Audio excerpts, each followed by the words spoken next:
আসসালামু আলাইকুম সবাইকে।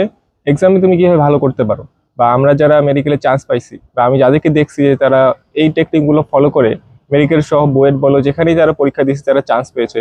তো কি কি এমন টেকনিক আছে যেগুলো এক্সামে ফলো করলে আমরা এক্সামে, যেমন প্রিপারেশন একটা জিনিস, তার থেকে আরেকটা বিষয় হচ্ছে কি এক্সামে কিভাবে তুমি টেকনিক দিয়ে ওএমআর ফিল আপ করতেছো, এটার উপরে কিন্তু অনেকটা বড় ফ্যাক্টর থাকে চান্স পাওয়ার ক্ষেত্রে। তো এই বিষয়গুলোর মধ্যে আমি আজকে 3টা পয়েন্ট বলবো, খুবই ইম্পর্টেন্ট, একটু মন দিয়ে শুনিও।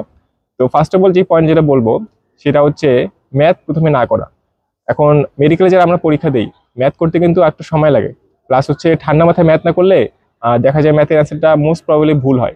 তো আমাদের টার্গেট থাকবে আমরা প্রথমে ম্যাথ করব না, আমরা কি করব, আমরা হচ্ছে যেগুলো মুখস্থ জিনিস এক কথায় অ্যান্সার সেগুলো আগে দাগায় দিব। তারপরে হচ্ছে ম্যাথ করব যখন ঠান্ডা মাথায় আমাদের কাছে সময় আছে তখন আমরা করব। তখন দেখা যাবে আমাদের অত চাপ থাকবে না, আর প্রথমের দিকে টাইমের একটা প্রেশার থাকে, তো সেটা কাটা ওঠার পরে আমরা পরে ম্যাথ করব। সেকেন্ড পয়েন্ট কি, সেকেন্ড পয়েন্ট হচ্ছে তোমার রুল অফ এলিমিনেশন বলে। তার মানে আমাদের কাছে 4টা পয়েন্ট আছে, 4টা পয়েন্টের মধ্যে আমরা অনেক সময় প্রশ্ন বুঝে আমাদের অ্যান্সার বুঝতে একটু কষ্ট হয়, তখন আমরা অপশন দেখবো, অপশন দেখে দেখবো হয়তো এ আর বি হচ্ছে না, এভাবে এলিমিনেশন করবো যে দেখো এ আর বি হচ্ছে না, আবার যদি দেখা যায় সি আর ডি যে কোনো একটা হচ্ছে, তখন আমরা একটু আইডিয়া করতে পারি ঠিক আছে এ আর বি তো কখনোই হবে না, সি আর ডির মধ্যে একটা যে কোনো হবে। আবার এমন হয় যে অনেক প্রশ্নে এ বি সি কখনোই হবে না, মানে তুমি দেখলে বুঝতে পারবা যে তুমি অপশন দেখে বুঝলা। তার মানে এখানে কোয়েশ্চেনের থেকে অপশন দেখাটা বেশি ইম্পর্টেন্ট, এটা হচ্ছে আমার সেকেন্ড পয়েন্ট, যে তুমি রুল অফ এলিমিনেশনে যাবা। তার মানে যে পয়েন্টগুলো হচ্ছে না সেগুলো বাদ দিয়ে বাকিটা হচ্ছে তোমার অ্যান্সার।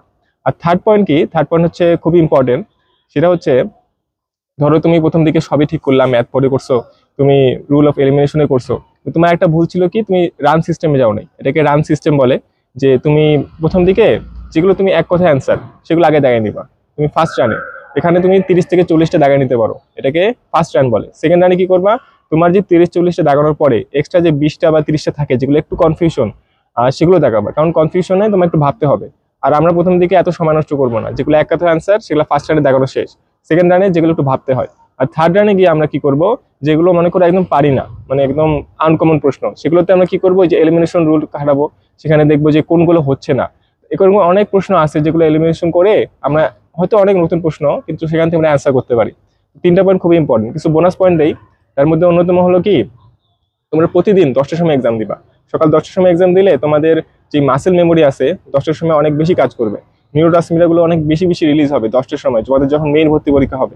আবার একটা বিষয় কি, তোমাদের বায়োলজিক্যাল ক্লক আছে একটা, এই 10টার সময় এক্সাম দিলে তোমাদের বায়োলজিক্যাল ক্লকটা অনেক বেশি কাজ করবে 10টার সময়, ব্রেনটা শার্প থাকবে, মেডিকেল এক্সামে তোমাদের অত প্রেশার লাগবে না। তো আজকের জন্য এটুকুই, এই পয়েন্টগুলো যদি ফলো করতে পারো ইনশাল্লাহ তোমরা ভালো করবা। এটা আমরা যেভাবে ভালো করছি, আমাদের জুনিয়র বলো তারও একভাবে, তোমার এখন যারা পরীক্ষা দিচ্ছে ওরাও কিন্তু এই জিনিসগুলো ফলো করে এখন অনেক ভালো করতেছে। আমি আশা করি তোমরা এভাবে ফলো করতে পারলে ইনশাল্লাহ তোমরা ভালো করবা। তো আজকের জন্য এটুকুই, দেখা হবে অন্য কোনো ভিডিওতে। আসসালামু আলাইকুম।